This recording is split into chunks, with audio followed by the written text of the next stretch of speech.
Glimpse കണ്ടിട്ട് ഇതുവരെ experience ചെയ്യാത്ത പടം പോലെ തോന്നി. കാണാൻ വെയിറ്റിംഗ് ആണ്. എന്തായാലും ജയസൂര്യയുടെ ഇതുപോലെ ഒരു പടം ഇതുവരെ ഇറങ്ങിയിട്ടില്ല. എന്തായാലും നല്ല പ്രതീക്ഷയുണ്ട് സിനിമയോട്. കാത്തിരിക്കുന്നുണ്ട് കാണാൻ. കാണാൻ നല്ല ഇന്നേ വരെ കാണാത്തൊരു പ്രകൃതമാണ് കണ്ടിട്ടുള്ളത് സംഭവം. വെച്ചാൽ ഗ്രാഫിക്സ് ആയാലും ഒരു സീനറിയെ കണ്ടിട്ട് എന്തായാലും കണ്ടാലേ പടം പറയാൻ പറ്റും എങ്ങനെയാണ്.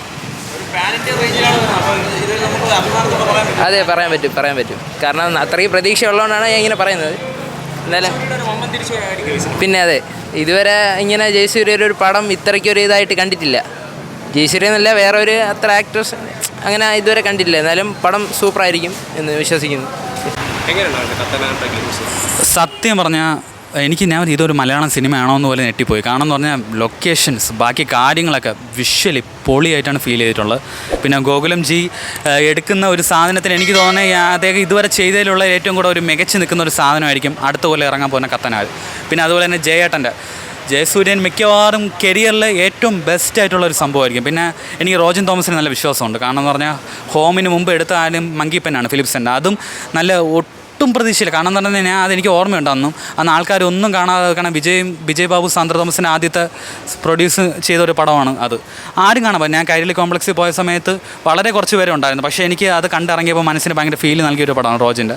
അത് വന്നപ്പോൾ റോജിൻ്റെ പടങ്ങളായിരുന്നു ജോയിൻ്റ് ഇത് പോയി. അത് പിന്നെ അത്ര ക്ലിക്കായില്ലെങ്കിലും കുഴപ്പമില്ല, കണ്ടിരിക്കാൻ പറ്റിയൊരു സാധനമാണ്. അത് കഴിഞ്ഞ് വന്നാണ് ഹോം. അതെന്താ ഭയങ്കര മനസ്സിന് ഇന്നും ഇപ്പം ടി വിയിൽ വന്നാലും എനിക്ക് കാണാൻ തോന്നുന്ന ഒരു ആഗ്രഹം നൽകുന്ന ഒരു പടം തന്നെയായിരുന്നു ഹോം. അപ്പോൾ അത് കഴിഞ്ഞൊരു വലിയ ഡ്രീം പ്രോജക്റ്റാണ് റോജിൻ്റെ കടമുറ്റത്ത് കത്തനാർ. അപ്പോൾ അതെന്തായാലും അതൊരു നല്ലൊരു സാധനമായിട്ട് വരുള്ളൂ. അത് പാർട്ട് 1 ആണ്. പാർട്ട് 2 ഉണ്ടാവും, ചിലപ്പോൾ 3 ഉണ്ടാവും. പക്ഷെ എന്തായാലും ഒരു മാജിക്ക് നമുക്ക് പ്രതീക്ഷിക്കാം റോജിൻ്റെ കയ്യിൽ നിന്ന്. പിന്നെ അതുപോലെ ജയസൂര്യൻ്റെ പെർഫോമൻസ് ഭീകരമാവാൻ സാധ്യതയുള്ളൊരു സാധനമായിരിക്കും. മിക്കവാറും കരിയർ ബെസ്റ്റ് ആയിട്ടുമായിരിക്കും ജയസൂര്യൻ്റെ. എന്തായാലും വെയിറ്റിംഗ് ആണ്. മിക്കവാറും ഒരു അവാർഡിന് പോകാൻ സാധ്യതയുള്ള പെർഫോമൻസ് ആണെന്നാണ് തോന്നുന്നത്. പക്ഷേ ഇത് ഗ്ലിംസ് കണ്ടപ്പോഴാണ് വിഷ്വലി എന്താ പറയുക, ഗ്രാൻഡ് ആണെന്ന് എനിക്ക് തോന്നുന്നുണ്ട്. നല്ല മലയാളത്തിൽ ഒരു ഐറ്റം വരുന്നുണ്ട്, ലോഡിങ് ആണ് മിക്കവാറും. അതെന്തായാലും നമ്മൾ തമിഴും ബാക്കിയുള്ള പടങ്ങളിലെല്ലാം പോണ സമയത്ത് അത് ഭയങ്കര ഐപ്പിലാണ് പോണത്. അപ്പോൾ മലയാളത്തിൽ വരുമ്പോൾ നമുക്കിത് സത്യമായിട്ട് ഗൂസ് ബോംസ് ആണ്, കണ്ടിരിക്കണം എന്നുള്ള ഇതാണ്. എന്തായാലും 2024 മിക്കവാറും ജയേട്ടൻ്റെ കടമുറ്റത്ത് കത്തനാർ കൊണ്ടുപോകും. കുഴപ്പമില്ല, ഒരു ഫാൻറ്റസി സിനിമയായിട്ട് തോന്നണം.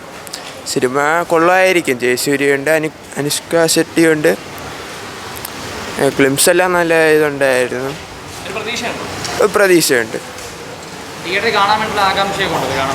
ഓ, നല്ല അടിപൊളി VFX ഒക്കെ കൊള്ളാം, നല്ല ഗ്രാഫിക്സ് ഒക്കെ ഉണ്ട്. സെറ്റ് സിനിമ പ്രതീക്ഷിക്കുക. 3D നല്ലതായിരുന്നു. ഫസ്റ്റ് ഡേ പറ്റൂലെന്ന് തോന്നണ്ട. ഇതിലേക്ക് പോയി കാണും, ശ്രമിക്കാം. ഫസ്റ്റ് ഡേ കാണാൻ ശ്രമിക്കാം.